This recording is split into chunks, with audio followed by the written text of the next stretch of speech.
ভাঙ্গায় আমার মনে হয় ভাঙ্গাবে, কারণ আমি যেটা বলছিলাম সেটি হবে 200-র উপরে সিটে বিএনপি জিতবে আল্লাহর রহমত, আমি এটা কয়ে তুললাম। তো রাজাকারদের রাজত্ব ভাঙ্গার জন্য আমি প্রথম সেনাপতির ভূমিকা পালন করছি এবং আমি যুদ্ধ করে গেছি। আগামীতে যুদ্ধটা দেখবেন, পার্লামেন্টে আমার যুদ্ধটা দেখবেন, আমি কি যুদ্ধটা রাজাকারদের বিরুদ্ধে করি দেখবেন। আজকের বিজয় ব্যক্তি ফজলুর রহমানের বিজয় নাকি আসলে একটা আদর্শের বিজয়?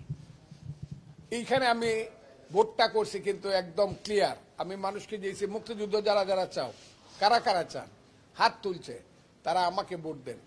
রাজাকারকে যারা যারা চান হাত তুলে নেয়, আমি বলি তারা অন্যদেরকে ভোট দেন।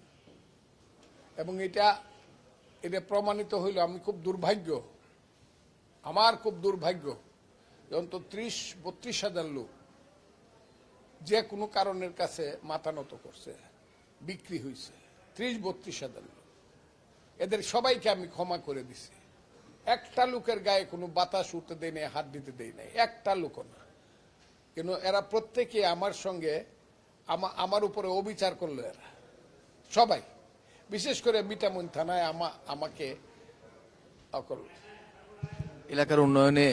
এলাকার উন্নয়নে বিরোধী প্রার্থী যিনি ছিলেন, যিনি আজকে পরাজিত হলেন, এলাকার উন্নয়নের স্বার্থে তার সঙ্গে কাজ করার, উন্নয়নমূলক কাজ করার কোনো সুযোগ যদি আসে কখনো, আপনি সেটি করবেন কিনা এলাকার উন্নয়নের জন্য?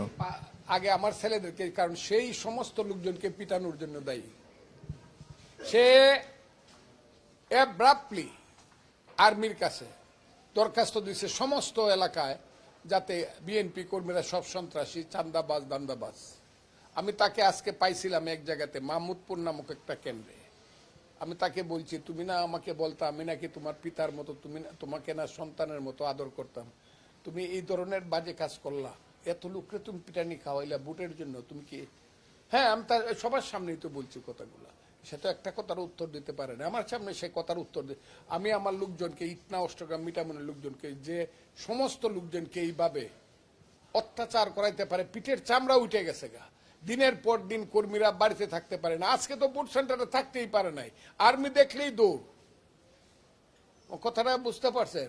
তার সঙ্গে কি কাজ করে, কি কাজ করবো? আর আমি আলবদর, রাজাকার, আল শামস এবং তাদের সন্তানদের সাথে আমি কোনো কাম কাজ করতে চাই না, খুব ক্লিয়ার।